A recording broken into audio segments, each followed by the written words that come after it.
Hey guys, in this After Effects tutorial, I'm going to show you how to create a Scribble text animation effect.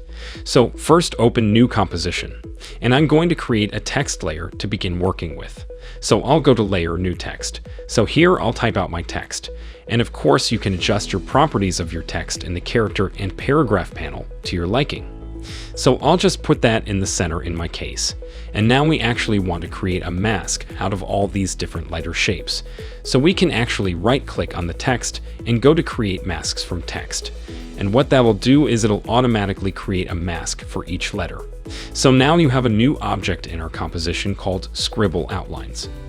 So now let's head over to the Effects panel and let's search for one called Scribble. You'll find this in the Generate Effects folder because it generates these Scribble effects. So we'll click and we'll drag this onto our Scribble outlines, and you might see only one letter pop up at first. But that's because we still have to tell it what we want to fill in with these scribbles. So on the left-hand side, you could choose all your different masks. So in this case, I have every single letter if you wanted to do some type of animation in that way. However, you can also go to Scribble instead of Single Mask. You can choose all masks, and that selects everything, but for any shapes where there's masks making negative space, like the B and the R, let's select all masks using modes. So that's up to you whether you want that kind of more cartoony or silly look with the letters filled in, or the all masks using modes considers each shape.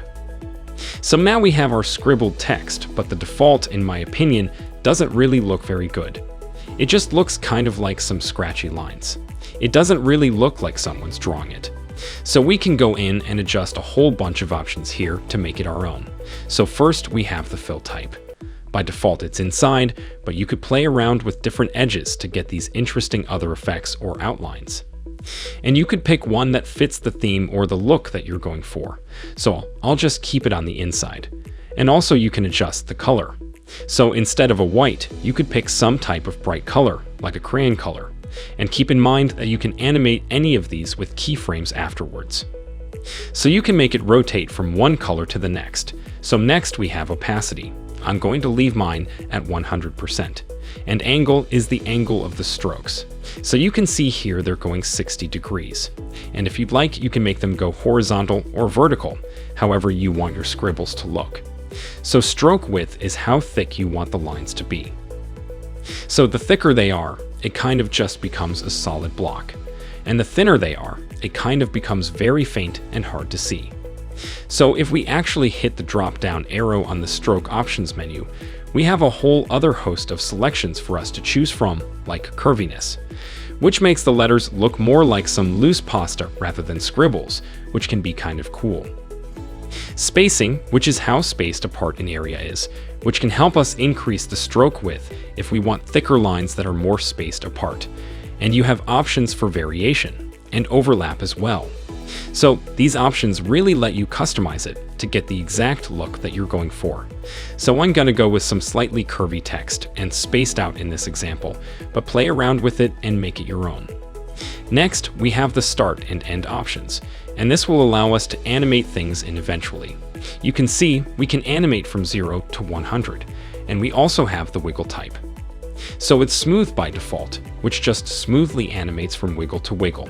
And if you notice that it's scribbling kind of slow-looking and jello-like, that's because your preview is probably rendering. But if you play back that green bar, you'll see that it has that fast scribble look. And you can also adjust that to be jumpy rather than smooth, which means that it'll just jump from frame to frame.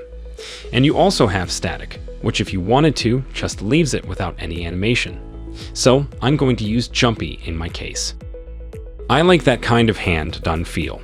And wiggles per second is how many wiggles per second you wanted it. If you were doing smooth, it would just wiggle more often. And random seed is just basically, if you didn't like how your first frame was looking, you could flip that around.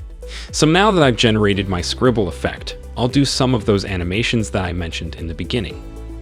So let's animate the color of the scribble and the start and end animation, so we scribble and fill it in. And just for this tutorial's sake, we'll animate the angle as well.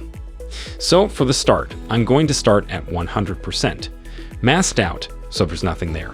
And let's go over a bit on the timeline. And let's make the start go all the way down to 0, so it'll animate in. And let's change the color over time to become yellow. And let's adjust the angle to have moved over about 20 degrees by the time the scribble ends. You do have to be careful, because if you flip over 180 degrees on the angle, then the start and end positions will switch, which I realized. So when I play that back from start to finish, you see we have that scribble generated effect, and it will just continue animating throughout the duration of the composition. So that's how to create a scribble text effect. So if you enjoyed this video, make sure you leave a like on it below. Go out there and create your own scribble text, and make sure you subscribe to my channel here on YouTube to stay tuned for all of my new future videos. Thank you guys so much for watching, and I'll see you next time.